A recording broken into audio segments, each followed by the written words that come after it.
শুনুন, আপনারা প্রোগ্রামে যারা এসছেন শান্তভাবে থাকতে পারলে থাকবেন।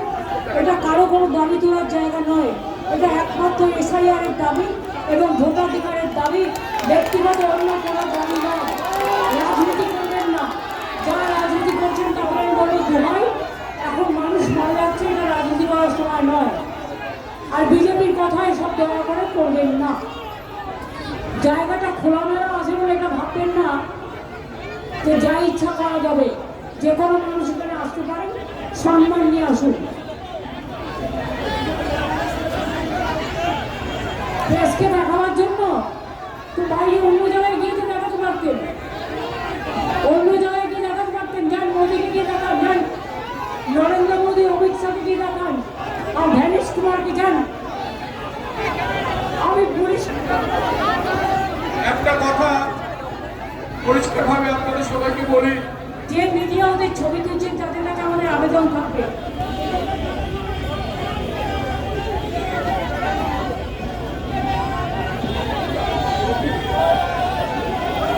মঞ্চে উপবিষ্ট শ্রীমতী মমতা বন্দ্যোপাধ্যায়, অন্যান্য বিশিষ্ট ব্যক্তিরা এবং এই সভায় যারা উপস্থিত আছেন তাদের প্রত্যেককে আমার প্রণাম, শুভেচ্ছা। একটা কথা প্রথমে খুব পরিষ্কারভাবে যতই এসআইআর হোক, যতই 1,25,00,000 মানুষকে ভোটার তালিকা থেকে বাদ দেওয়ার ষড়যন্ত্র করুন, এবারও ভোটে শুনুন, আপনারা প্রোগ্রামে যারা এসছেন শান্তভাবে থাকতে পারলে থাকবেন।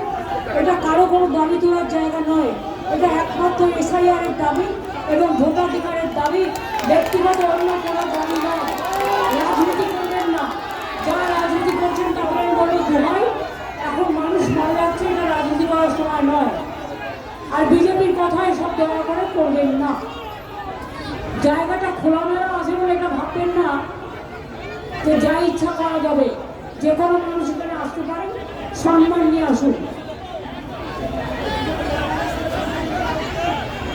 দেশকে দেখাবার জন্য তো বাইরে অন্য জায়গায় গিয়ে তো দেখাতে পারতেন, অন্য জায়গায় গিয়ে দেখাতে পারতেন। যান মোদীকে গিয়ে দেখান, যান নরেন্দ্র মোদী, অমিত শাহকে গিয়ে দেখান, আর ভ্যানিশ কুমারকে যান। আমি একটা কথা পরিষ্কারভাবে আপনাদের সবাইকে বলি, 58 লক্ষকে বাদ দাও, আরো 7-8 লক্ষকে এই অ্যাডজুডিকেশনে ফেলে রাখো, এই ভোটার করে দাও, তারপর ডিটেনশন ক্যাম্পে পাঠাও। বাঙালিকে ভাবতে হবে যে তারা ডিটেনশন ক্যাম্পে যেতে চায় না নিজের ভোটাধিকারটাকে রক্ষা করতে চায়।